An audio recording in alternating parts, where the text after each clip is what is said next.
নমস্কাৰ এই মুহূৰ্তত আহি পৰিছে ৰাজ্যখনৰ বাবে কেইবাটাও বিগ ব্ৰেকিং নিউজ। আজি 11 জুন অসমৰ লগতে ভাৰতৰ বিভিন্ন প্ৰান্তৰ পৰা এনে ধৰণৰ খবৰসমূহ নিতৌ চাবৰ কাৰণে চেনেলটো সাবস্ক্ৰাইব কৰি ভিডিঅ'টোত এটা লাইক কৰি দিব। এই মুহূৰ্তত জনাই আছো এটা ব্ৰেকিং নিউজ। 10 তাৰিখে হিমন্ত বিশ্ব শৰ্মাই ৰাইজৰ ওচৰত ক্ষমা বিচাৰিব লাগিব। 10 তাৰিখে হিমন্ত বিশ্ব শৰ্মা ৰাজ্যক ক্ষমা বিচাৰিব লাগিবই। যদি তেওঁ 10 তাৰিখে কিছু কথা প্ৰকাশ কৰে, আমিও নিজৰ ফালৰ পৰা 11 তাৰিখে কথাবোৰ প্ৰকাশ কৰিম। ৰাজনীতিটো চলি থাকিব। ৰাজনীতি বিধানসভাৰ বাহিৰতো হ'ব, বিধানসভাৰ ভিতৰতো হ'ব। আমি উত্তৰ বিধানসভাৰ ভিতৰত দিবলৈ প্ৰস্তুত আছো। মুখ্যমন্ত্ৰী ডক্টৰ হিমন্ত বিশ্ব শৰ্মাক আজি ক্ষুদ্ৰ সমালোচনা কৰিছে প্ৰদেশ কংগ্ৰেছৰ সভাপতি গৌৰৱ গগৈয়ে। আন এটা খবৰ হৈছে আজি 45 বছৰে আমি এটা জাতিয়ে চিঞৰি আছো, বাংলাদেশীৰ লগতে পুলিয়ে পোখাই উভালি পেলাওক, চিল কৰি দিয়ক ভাৰত বাংলাদেশ সীমান্ত। এই মুহূৰ্তে জনাই আছো এটা বিগ নিউজ। আজি 45 বছৰে আমি এটা জাতিয়ে চিঞৰি আছো। কোনে মন্তব্য কৰিছে আমি জনোৱাৰ চেষ্টা কৰিছো। আজি 45 বছৰে আমি এটা জাতিয়ে চিঞৰি আছো, পুলিয়ে পোখাই উভালি পেলাওক মৌলবাদীক, বাংলাদেশীৰ বিৰুদ্ধে হোক ব্যাপক অভিযান। চৰকাৰলৈ আহ্বান জনাইছে আছুৱে। বিদেশী নাগৰিক বহিষ্কাৰৰ প্ৰক্ৰিয়াটো বহুত পলম হ'ল, কিন্তু কোনো কথা নাই, পলম হলেও এতিয়া আধাতে যাতে বন্ধ নহয়। চৰকাৰে নিৰন্তৰভাৱে আগুৱাই নিয়ক এই অভিযান। অবৈধ বাংলাদেশীৰ লগতে চৰকাৰে উৎখাত কৰক মৌলবাদী। অসম আন্দোলনৰ সময়তে মৌলবাদী নাছিল। যিকোনো ভয়ংকৰ ঘটনা হোৱাৰ আগতে চৰকাৰে শেষ কৰি দিয়ক মৌলবাদী। মৌলবাদীৰ জৰিয়তে জম্মু কাশ্মীৰৰ দৰে ঘটনা ঘটিব পাৰে অসমত। গতিকে ঘটনা এটা হবৰ কাৰণে চৰকাৰ যেন ৰৈ নাথাকে, চিল কৰি দিয়ক ভাৰত বাংলাদেশ সীমান্ত। এনআৰচিৰ পুনৰীক্ষণৰ বাবে উচ্চতম ন্যায়ালয়ত আবেদন আছুৰ। আজি 45 বছৰে আমি এটা জাতিয়ে চিঞৰি আছো, এইদৰে আছুৰ তৰফৰ পৰা মন্তব্য কৰা হৈছে। পৰৱৰ্তী খবৰটো হৈছে 10,200 টকালৈ বৃদ্ধি হৈছে আশা কৰ্মী আৰু ছুপাৰভাইজাৰৰ দৰমহা। ৰাজ্যৰ লাখ লাখ আশা কৰ্মী আৰু ছুপাৰভাইজাৰসকলৰ বাবে ডাঙৰ খবৰ আছে, কিয় 10,200 টকালৈ বৃদ্ধি হৈছে আশা কৰ্মী ছুপাৰভাইজাৰৰ দৰমহা। আশা কৰ্মীসকলে 3,000 টকাৰ সলনি এতিয়াৰ পৰা লাভ কৰিব 4,000 টকাৰ মাননি। এটা বিগ নিউজ জনোৱাৰ চেষ্টা কৰি ছুপাৰভাইজাৰসকলে 9,000 টকাৰ সলনি 10,200 টকা মাননি লাভ কৰিব। 1 অক্টোবৰৰ পৰা লাভ কৰিব বৰ্ধিত দৰমহা। এটা ভাল খবৰ এই মুহূৰ্তত জনোৱাৰ চেষ্টা কৰিছো। কেবিনেটে এক ডাঙৰ সিদ্ধান্ত গ্ৰহণ কৰিছে। স্বাস্থ্য খণ্ডৰ প্ৰতি গুৰুত্ব প্ৰদান কৰি এই ডাঙৰ সিদ্ধান্ত গ্ৰহণ কৰিছে চৰকাৰে। আন এটা খবৰ হৈছে উৎকট গৰমত বিদ্যালয়ে মানি চলিব লাগিব 8টাকৈ বিশেষ নিৰ্দেশনা। ইতিমধ্যে পাঠদানৰ সময়সূচী নিৰ্ধাৰণ কৰা হৈছে। আমি আপোনালোকক জনাম যে কেই বজাৰ পৰা আৰম্ভ হ'ব বিদ্যালয়সমূহৰ পাঠদান। উৎকট গৰমক লৈ ৰাজ্যৰ বিদ্যালয় জাৰি কৰা হৈছে জৰুৰী নিৰ্দেশনা। কেইবাটাও সাল সলনি কৰা হৈছে। পাঠদানত ৰাতিপুৱা প্ৰাৰ্থনা সভা মুকলি ঠাইৰ পৰিৱৰ্তে অনুষ্ঠিত কৰিব লাগিব প্ৰেক্ষাগৃহত নথকা বিদ্যালয়ত শ্ৰেণী কোঠাতে আৰম্ভ কৰিব লাগিব প্ৰাৰ্থনা সভা। মুঠৰ ওপৰত প্ৰখৰ ৰ'দত ল'ৰা ছোৱালীক প্ৰাৰ্থ সভা পাতিবলৈ দিয়া নহ'ব। এটা ডাঙৰ খবৰ এই মুহূৰ্তত প্ৰতিখন বেঞ্চত 3জনকৈ অধিক ছাত্ৰ ছাত্ৰীক বহিবলৈ দিব নোৱাৰিব। কেইবাটাও নতুন নিৰ্দেশনা আহি পৰিছে। প্ৰতিটো শ্ৰেণী কোঠাত বিশুদ্ধ খোৱা পানীৰ ব্যৱস্থা থাকিব লাগিব। শ্ৰেণী কোঠাৰ বৈদ্যুতিক ফেন থকাটো বাধ্যতামূলক। এই মুহূৰ্তৰ ডাঙৰ খবৰ, ছাত্ৰ ছাত্ৰীৰ ইউনিফৰ্মৰ ক্ষেত্ৰতো ব্যাপক সাল সলনি কৰ্তৃপক্ষৰ। পৰৱৰ্তী নিৰ্দেশনা নিদিয়া পৰ্যন্ত ছাত্ৰ ছাত্ৰীসকলে ব্লেজাৰ ৱাছকোট টাই পৰিধান নকৰিলেও হ'ব। উৎকট গৰমৰ প্ৰতি লক্ষ্য ৰাখি ব্লেজাৰ লগতে ৱাছকোট টাই পৰিধান কৰা কিছু শিথিলতা দিয়া হৈছে। অৰ্থাৎ পৰৱৰ্তী নিৰ্দেশনা নিদিয়া পৰ্যন্ত ছাত্ৰ ছাত্ৰীসকলে এইবোৰ পৰিধান নকৰিলেও চলিব। যিসমূহ বিদ্যালয়ত জোতা বাধ্যতামূলক প্ৰয়োজন সাপেক্ষে নিয়ম খাল সলনি কৰাৰ নিৰ্দেশনা দিয়া হৈছে। পাঠদানৰ সময়ত গৰমৰ উষ্ণতা বৃদ্ধি পালে কৰ্তৃপক্ষই বিহিত ব্যৱস্থা গ্ৰহণ কৰিব লাগিব। ছাত্ৰ ছাত্ৰী অসুস্থ হৈ পৰিলে তাৎক্ষণিকভাৱে চিকিৎসালয়ত ভৰ্তিৰ নিৰ্দেশনাও দিয়া হৈছে। এই সম্পৰ্কত অভিভাৱকসকলকো তাৎক্ষণিকভাৱে অৱগত কৰাৰ নিৰ্দেশনাও দিয়া হৈছে। বিদ্যালয়ৰ বিৰতিৰ সময়তে ছাত্ৰ ছাত্ৰীসকল চৌহদৰ বাহিৰত ওলাই যাব নোৱাৰিব। কেতবোৰ নতুন নিৰ্দেশনা আহি পৰিছে। ছাত্ৰ ছাত্ৰীসকলক পাঠদানৰ অধীনত বাহিৰত সকলো কাম পৰিহাৰ কৰিবলৈ নিৰ্দেশনাও দিয়া হৈছে।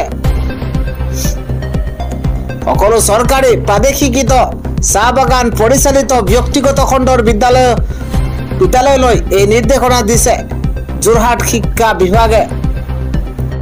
ইতিমধ্যে সময়সূচী উল্লেখ কৰা হৈছে। প্ৰাথমিক বিদ্যালয়ৰ পাঠদানৰ সময় হৈছে পুৱা 7:30 বজাৰ পৰা 11:30 বজালৈ।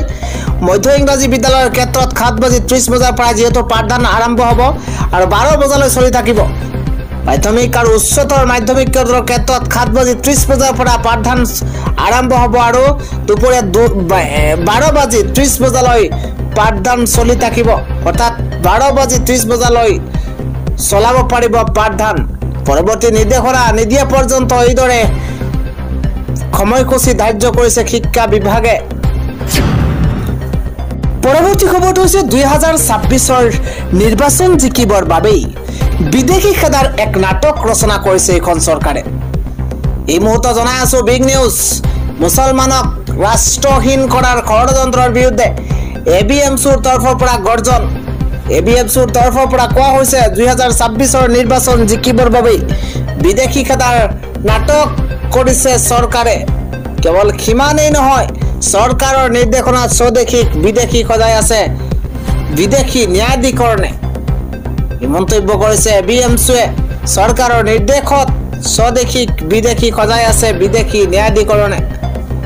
একেটা পৰিয়ালৰ এজন বিদেশী হলে বাকী কেইজন কেনেকৈ স্বদেশী হ'ব প্ৰশ্ন উত্থাপন হৈছে। অবৈধভাৱে গ্ৰেপ্তাৰ কৰি বাংলাদেশলৈ পঠিয়াই দিয়া লোক কিদৰে আহিব পাৰে? এই ডাঙৰ প্ৰশ্ন উত্থাপন কৰিছে ABMCয়ে। একমাত্ৰ মুছলমান পৰিচয় থকা লোকক কিয় বাৰে বাৰে বিদেশী সজোৱা হয়? 2026 নিৰ্বাচন জিকিবৰ বাবেই বিদেশী খেদাৰ নাটক কৰিছে চৰকাৰে। এইদৰে চৰকাৰৰ বিদেশী বিতৰণক লৈ গৰজি উঠিছে ABMCৰ সভাপতি টাইছন হুছেইন। পৰৱৰ্তী খবৰটো হৈছে গোৱালপাৰা চহৰ বেদখলকাৰীৰ কবলত। কংগ্ৰেছ চৰকাৰৰ দিনত গোৱালপাৰাত মাটি পোৱা লোকলৈ সাৱধান মানে। গোৱালপাৰা চহৰত বেদখলকাৰীক লৈ ভয়ংকৰ তথ্য মুখ্যমন্ত্ৰী হিমন্ত বিশ্ব শৰ্মাৰ। বাগবৰৰ পৰা কংগ্ৰেছ চৰকাৰৰ দিনত হাজাৰ হাজাৰ মানুহ আহিছে। মুখ্যমন্ত্ৰী মন্তব্য কৰিছে গোৱালপাৰাৰ পূবত সংখ্যালঘুত পৰিণত হৈছে হিন্দু। গোৱালপাৰা পূব সমষ্টিৰ জনগাঁথনি পূৰ্বৰ দৰে কৰাৰ পৰিকল্পনা চৰকাৰৰ। বিগ নিউজ এই মুহূৰ্তত জনোৱাৰ চেষ্টা কৰিছো। বাগবৰৰ পৰা নদী ভঙা বুলি হাজাৰ হাজাৰ লোক সোমাই গ'ল গোৱালপাৰাত আৰু বৰপেটাৰ লোকসকলক গোৱালপাৰাত কিয় মাটি দিব? বৰপেটাতে মাটি দিব লাগিছিলে। সেই মানুহখিনিক গোৱালপাৰাৰ চহৰৰ পৰা উঠাই দিলে পূৰ্বৰ মৰ্যাদা ঘূৰি আহিব। আৰু সেই মানুহখিনি গোৱালপাৰা চহৰৰ পৰা উঠাই দিলে পূৰ্বৰ মৰ্যাদা ঘূৰি আহিব। গোৱালপাৰা জিলাক লক্ষ্য কৰি লৈছে চৰকাৰে। ইতিমধ্যে নামনি অসমত আৰম্ভ হৈছে উচ্ছেদ অভিযান। বাংলাদেশী আৰু অবৈধ বেদখলকাৰীক লৈ কঠোৰ হৈ পৰিছে ৰাজ্যৰ মুখ্যমন্ত্ৰী হিমন্ত বিশ্ব শৰ্মা। আন এটা খবৰ হৈছে NRCত নাম থাকিলেই নহ'ব, বিদেশী এৰিবই লাগিব অসম। শেষ সকিয়নি আজি মুখ্যমন্ত্ৰী হিমন্ত বিশ্ব শৰ্মাৰ। আমি জনাই আছো এটা বিশেষ খবৰ। NRCত নাম থাকিলেই নহ'ব। NRCত নাম সোমাই যিসকলে স্বদেশী বুলি ভাবিছে ভুল ধাৰণা। NRCত নাম থাকিলেই নহ'ব, বিদেশী চিনাক্ত হলে এৰিব লাগিব অসম। মুখ্যমন্ত্ৰীয়ে পুনৰ বিদেশী বহিষ্কাৰক লৈ দিছে অন্তিমটো সকিয়নি। NRCত নাম থাকিলেও বিদেশী হলে বহিষ্কাৰ কৰা হ'ব অসমৰ পৰা। শেষ সকিয়নি মুখ্যমন্ত্ৰী হিমন্ত বিশ্ব শৰ্মাৰ। বিদেশী বহিষ্কাৰ আৰু NRCৰ মাজত কোনো সম্পৰ্ক নাই। NRC বিদেশী বহিষ্কাৰ সম্পূৰ্ণ বেলেগ প্ৰক্ৰিয়া। NRCত নাম সোমাইছে মানেই বিদেশী স্বদেশী হৈ নাযায়। এইদৰে ইটোৰ পিছত সিটো মন্তব্য কৰিছে বাংলাদেশী বাংলাদেশীক লৈ কেতবোৰ নতুন মন্তব্য কৰিছে ৰাজ্যৰ মুখ্যমন্ত্ৰী হিমন্ত বিশ্ব শৰ্মাই। আন এটা খবৰ হৈছে উৎকট গৰমৰ মাজতে ৰাজ্যত ভয়ংকৰ ঘটনা। এবাৰ বিদ্যালয়তে ঢলি পৰিছে কেইবাগৰাকীও ছাত্ৰী। উৎকট গৰম সহ্য কৰিব নোৱাৰি এবাৰ বিদ্যালয়তে ঢলি পৰিছে ছাত্ৰী। এটা ডাঙৰ খবৰ, ভয়ংকৰ ঘটনা সংঘটিত হৈছে। প্ৰচণ্ড গৰম সহ্য কৰিব নোৱাৰি ঢলি পৰিছে বিদ্যালয়ত কেইবাগৰাকীও ছাত্ৰী। তামুলপুৰ উচ্চতৰ মাধ্যমিক বিদ্যালয়ত ভয়ংকৰ ঘটনা সংঘটিত হৈছে। হঠাৎ অসুস্থ ছাত্ৰীক জৰুৰীভাৱে হস্পিটেললৈ প্ৰেৰণ কৰা হৈছে। উৎকট গৰমৰ মাজতেই ৰাজ্যত ভয়ংকৰ ঘটনা সংঘটিত হৈছে। পৰৱৰ্তী খবৰটো হৈছে কংগ্ৰেছে নষ্ট কৰিলে উত্তৰ পূবৰ ভৱিষ্যত। মন্তব্য কৰা নৈতিক অধিকাৰ নাই কংগ্ৰেছৰ, মন্তব্য কৰিছে এবাৰ সৰ্বানন্দ সোণোৱালে। কেন্দ্ৰীয় মন্ত্ৰী সৰ্বানন্দ সোণোৱালে সোমবাৰে কংগ্ৰেছক আক্ৰমণৰ লক্ষ্য কৰি লৈ কয় যে উত্তৰ পূবৰ উন্নয়নৰ ক্ষেত্ৰত মাত মতাৰ কোনো নৈতিক অধিকাৰ কংগ্ৰেছৰ নাই। লগতে সোণোৱালে কয় যে কংগ্ৰেছে উত্তৰ পূবৰ ভৱিষ্যত ধ্বংস কৰিছে। মেঘালয়ৰ শ্বিলঙত সাংবাদিকৰ সৈতে হোৱা এক সাক্ষাৎকাৰত তেওঁ প্ৰধানমন্ত্ৰী নৰেন্দ্ৰ মোদীৰ শাসন ব্যৱস্থাক প্ৰশংসা কৰি কয় যে নৰেন্দ্ৰ মোদীৰ বাবেই অঞ্চলটোৰ উন্নয়নৰ প্ৰচেষ্টা তীব্ৰতৰ হৈ পৰিছে। তেওঁ লগতে কয় যে আমি ভাগ্যৱান যে প্ৰধানমন্ত্ৰী নৰেন্দ্ৰ মোদীক পাইছোঁ আৰু তেওঁৰ সৎ আৰু নিষ্ঠাৱান প্ৰচেষ্টাৰ বাবেই আৰু জনসাধাৰণৰ প্ৰতি তেওঁৰ মৰম আৰু আদৰৰ বাবেই উত্তৰ পূব এতিয়া উন্নয়নৰ দিশত দ্ৰুত গতিত আগবাঢ়িছে। ইয়াৰ পূৰ্বেই 9 জুনত প্ৰধানমন্ত্ৰী নৰেন্দ্ৰ মোদীয়ে দৃঢ়তাৰে কয় যে তেওঁৰ 11 বছৰীয়া চৰকাৰৰ অধীনত ভাৰত কেৱল দ্ৰুত গতিত বৃদ্ধি পোৱা বৃহৎ অৰ্থনীতি হোৱাই নহয়, জলবায়ু কাৰ্য আৰু ডিজিটেল উদ্ভাৱনৰ দৰে জৰুৰী বিষয়সমূহতো এক গুৰুত্বপূৰ্ণ বিকাশ হৈছে।